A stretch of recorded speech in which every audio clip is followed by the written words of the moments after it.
Hi and welcome back to my channel. నేను మీ Lakshmi vlogs. ఈరోజు video వచ్చేసి బీరకాయ పల్లి కారం చూపిపోతున్నాను. బీరకాయ పల్లి కారం అసలు ఎప్పుడైనా చేసి చూసారా మీరు? అయితే తప్పకుండా చేసి చూడాల్సిందే. ఇష్టం లేని వాళ్ళు కూడా ఎంతో ఇష్టంగా తింటారు. వీడియోలోకి వెళ్ళిపోదాం. ముందుగా బీరకాయని తీసుకొని కడుక్కొని శుభ్రంగా ఇలా తొక్క తీసేసుకోవాలి. పైన బొడుపుల వరకు తీసేస్తే సరిపోద్ది. తీసేసిన తొక్క బీరకాయని ఇలా పెద్ద పెద్ద పీసెస్గా కట్ చేసుకొని మధ్యలో డాట్ పెట్టుకోవాలి. మనం గుత్తి వంకాయకి పెట్టుకున్నట్టు ఇలా పెట్టుకోవాలి.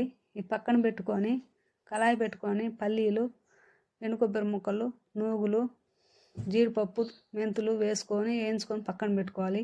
అదే కళాయిలో ఆనియను, వెల్లుల్లి రెబ్బలు వేసుకొని వేయించుకొని దాన్ని కళాయి మిక్సీ గిన్నెలో వేసుకోవాలి. కారం, ధనియాల పొడి, అల్లం వెల్లుల్లి పేస్టు, సాల్టు ఇవి వేసి మిక్సీ పట్టుకొని ఆ పేస్ట్ని మనం కట్ చేసి పెట్టుకున్న బీరకాయ ముక్కల్లోకి అప్లై చేసుకోవాలి. ఇలా నేను చూపిస్తున్న విధంగా ఇలా అప్లై చేసుకొని పక్కన పెట్టుకోవాలి. కళాయిలో నూనె వేసుకొని పోపు పెట్టుకుందాం.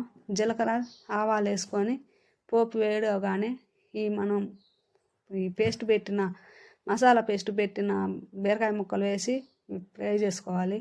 కొంచెం ఉడికినాక మిగతా పల్లి కారం ఉంటుంది కదా, అది కూడా వేసుకోవాలి. ఈ ముక్కల్లో వేసుకొని కొంచెం దానికి తగ్గట్టు వాటర్ వేసుకొని ఉడికించుకోవాలి కూర.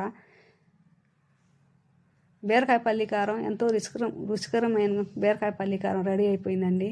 అంతే, ఎంతో రుచిగా ఉంటుంది. ఇంట్లో మీరు కూడా ఒకసారి ట్రై చేసి చూడండి. అమోఘం అంటారు మీరే. ఈ వీడియో ఎలా ఉందో దయచేసి కామెంట్ పెట్టండి, లైక్ చేయండి. కొత్తగా మన ఛానల్ చూస్తున్న వారు అయితే సబ్స్క్రైబ్ చేసుకోండి. ఇంకో మంచి వీడియోతో మీ ముందుకు ఉంటాను. బాయ్, సెలవు.